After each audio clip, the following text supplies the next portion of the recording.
Well, I think that's a great question. I mean, I should say that I think I'm a relative newcomer to this compared to many other people on the panel, since really only this year have I really been trying to push myself in this direction. But I'd say in terms of education, both the blogs that I developed, or several blogs that I developed, one on soccer this year, were linked to courses, to actually large courses where I had about 50, 60 students.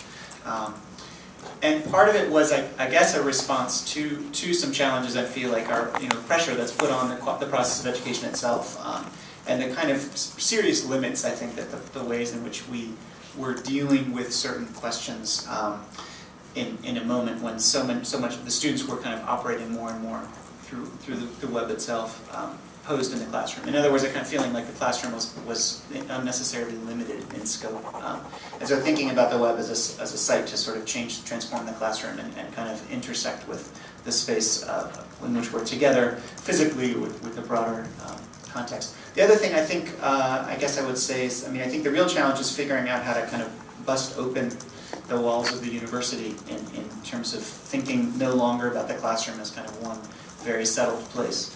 Of course, the class remains a certain kind of relationship, but it can be opened up, I think, in really interesting ways. And that's one of the things I tried to do with the soccer blog, which began as something to invite students to think about producing knowledge for a broader public, first of all. In other words, rather than to think about the course as a place in which we would explore certain things together, but in which we would also think about what we might want to produce or put out there for a broader public.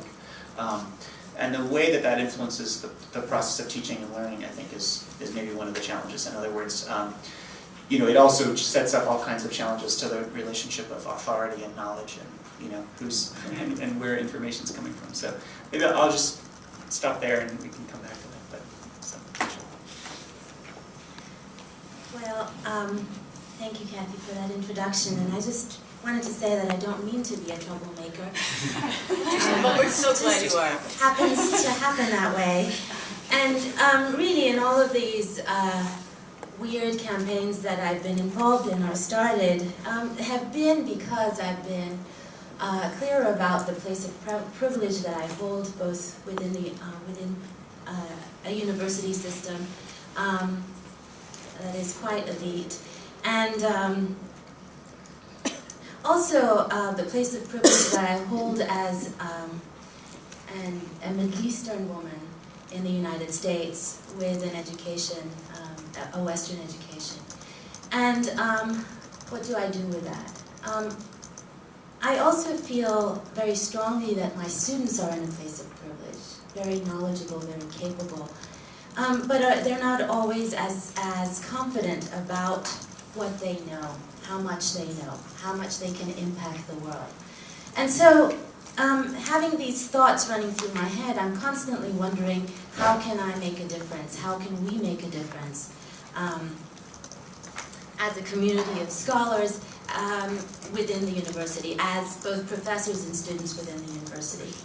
I also think about the question of cohort, like who are my students' cohorts? Who do they, who can they interact with that they don't?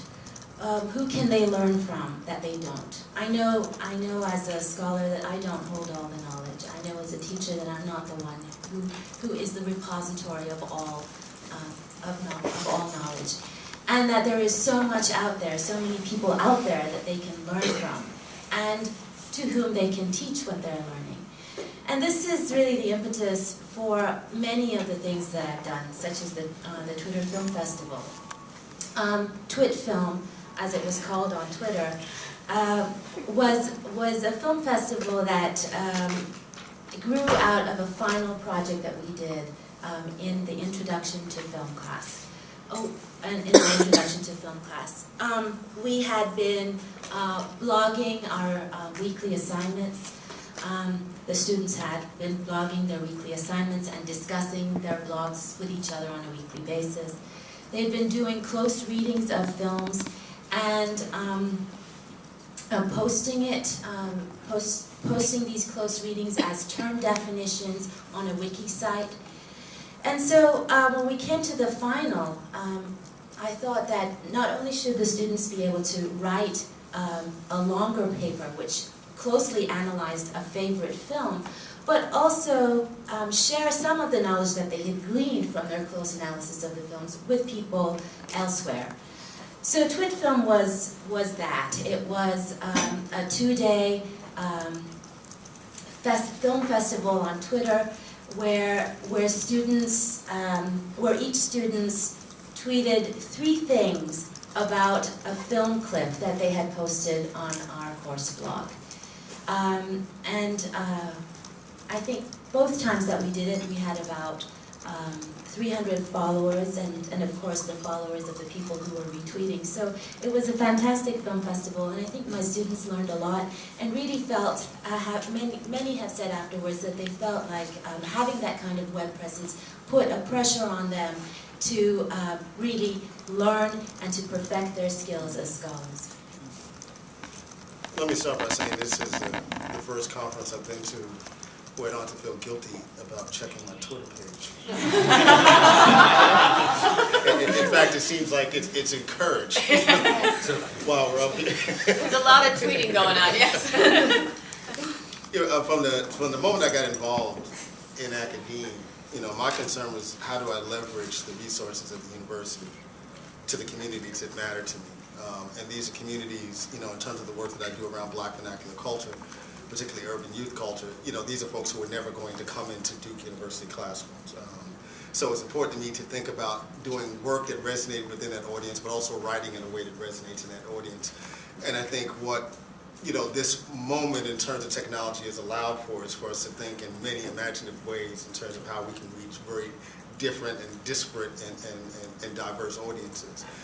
Some of the things that concern me around this, though, there's a move, even at some place like Duke University, where universities want to claim proprietary, to make proprietary claims on what we're producing, to have the kind of first right to make stuff available. And I think the internet has allowed us to think beyond that as a model, right? This stuff, as you just said, is no longer about the classroom, right? It's about the larger world that we can deal with. Also in terms of, obviously all the questions around net neutrality, even as we're all expanding, trying to reach different audiences, the reality is that there are audiences that we're never going to be able to reach. And so I think the internet is still closed down in a way.